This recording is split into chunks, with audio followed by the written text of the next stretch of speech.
Olá, tudo bem? Bem-vindos de volta ao canal. Hoje eu tô gravando esse vídeo para vocês, pra gente poder compartilhar juntos o porquê Deus fica em silêncio quando estamos passando pelo deserto ou quando nós estamos passando por vários momentos da nossa vida e a gente se depara com o silêncio de Deus. E o mundo aí fora nos ensina que quando Deus está em silêncio, Ele está trabalhando. De fato, Deus sempre está trabalhando, não apenas quando Ele está em silêncio. Mas trabalhar é uma, né, das características de Deus. E Ele nos ensina também a sermos assim, produtivos, né? Até porque a pessoa ociosa, né, ela perde muito tempo aí com as coisas desse mundo. E pensando e refletindo sobre o silêncio de Deus, o Senhor trouxe algo ao meu coração, né? Eu vivi uma experiência extremamente impactante com Deus e isso me fez questionar, né? E refletir sobre o porquê muitas vezes eu estava ali orando, suplicando, implorando e eu não ouvia a voz de Deus em nenhum desses momentos. E aí eu fiquei refletindo sobre Deus, por que o Senhor não falou comigo? E eis que veio a pergunta, mestre: eu que não respondi você? Ou simplesmente você não estava ali, né, sabe, atenta, buscando ali, né, na sua memória ou, né, nos registros ali anterior ao silêncio de Deus, aquilo que Deus tinha dito a você. E aí pensando nisso, eu vim para a Bíblia, óbvio, procurar um versículo que soou muito assim no meu coração, que o versículo inicial que estava no meu coração é 1 João capítulo 4, versículo 18, que diz assim: no amor não existe receio, antes o perfeito amor lança fora todo medo. Ora, o medo pressupõe punição, e aquele que teme não está aperfeiçoado no amor. E aí eu lembrei do versículo que sempre é chave mestre aqui na minha cabeça, que diz assim que Deus é amor. Eu não procurei ele aqui, estou lembrando dele novamente aqui nesse momento, então não dá para procurar agora. Depois, qualquer coisa, se você quiser, você me pede aí no comentário e eu procuro. Tem um versículo na Bíblia também que diz: Deus é amor. Então, se o amor é Deus, então quando temos medo, significa que de fato a gente não conhece a Deus. Porque quando a gente conhece Ele, obviamente a gente está aperfeiçoado no amor dele. E é muito doido isso, porque muitas das vezes a gente vive uma vida cristã. Por exemplo, eu sou batizada desde os 17 anos, mas meu encontro real com Jesus foi aos 26. E aí então, por exemplo, 27, 28, 29, 30, 31. Resumindo, uns 7 anos aí que eu tenho de relacionamento com Deus. Estar na igreja, frequentar cultos, participar inclusive de vários ministérios não significa que você conhece a Deus. Então, vamos separar cada um na sua caixinha. Conhecer Deus é algo e viver em Deus, né, ou nas coisas de Deus é outra coisa totalmente diferente. Claro que as duas são super importantes, mas normalmente a gente inicia a vida com Deus servindo, né? Até mesmo antes de conhecê-lo. E tá tudo bem, isso não é uma regra geral, você conhecer Deus primeiro para depois servir Ele, ou servir Ele e conhecer depois. Mas de fato vai ser um momento marcante o seu encontro com Deus, porque Ele tem o poder de transformar de fato a sua vida de uma forma que você não sabe explicar. E, pensando nisso, eu pensei, bom, eu conheço Deus, eu tive um encontro com Deus, eu tenho um encontro diário com Deus, né? Na medida que eu me proponho a me relacionar com Ele diariamente.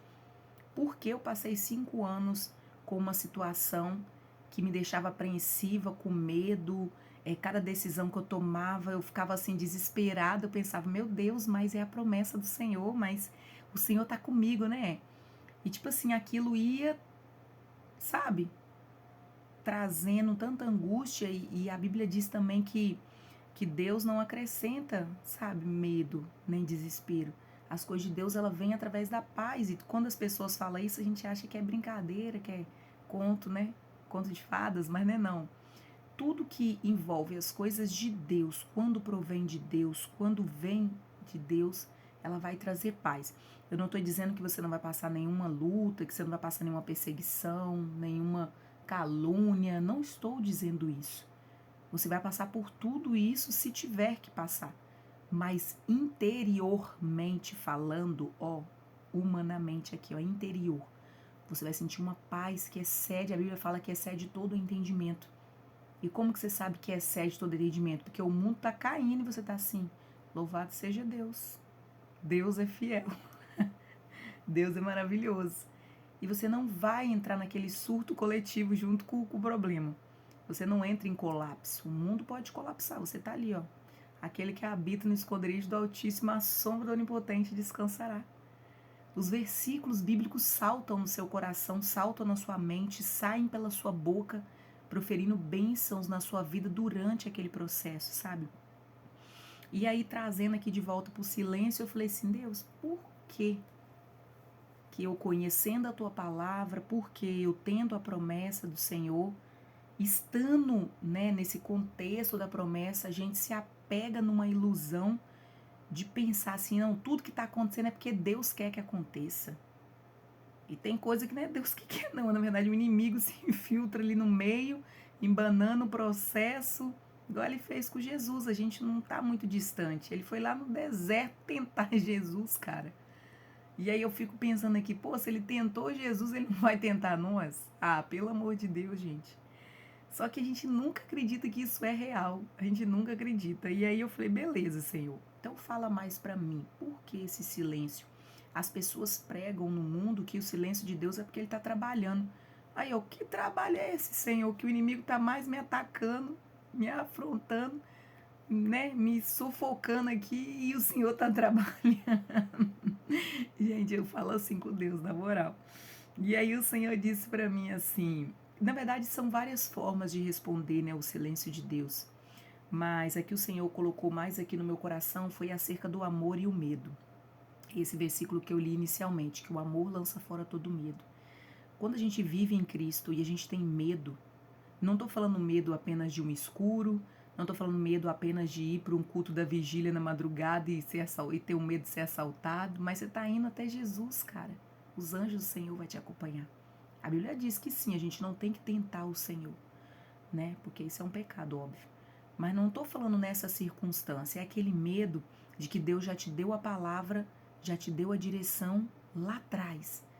E aí a gente fica todo dia querendo uma direção nova, todo dia querendo uma palavra nova para poder tomar uma decisão naquele momento. Sendo que Deus quer que você permaneça na mesma palavra. E é isso que eu não, saquei. A sacada foi, permaneça.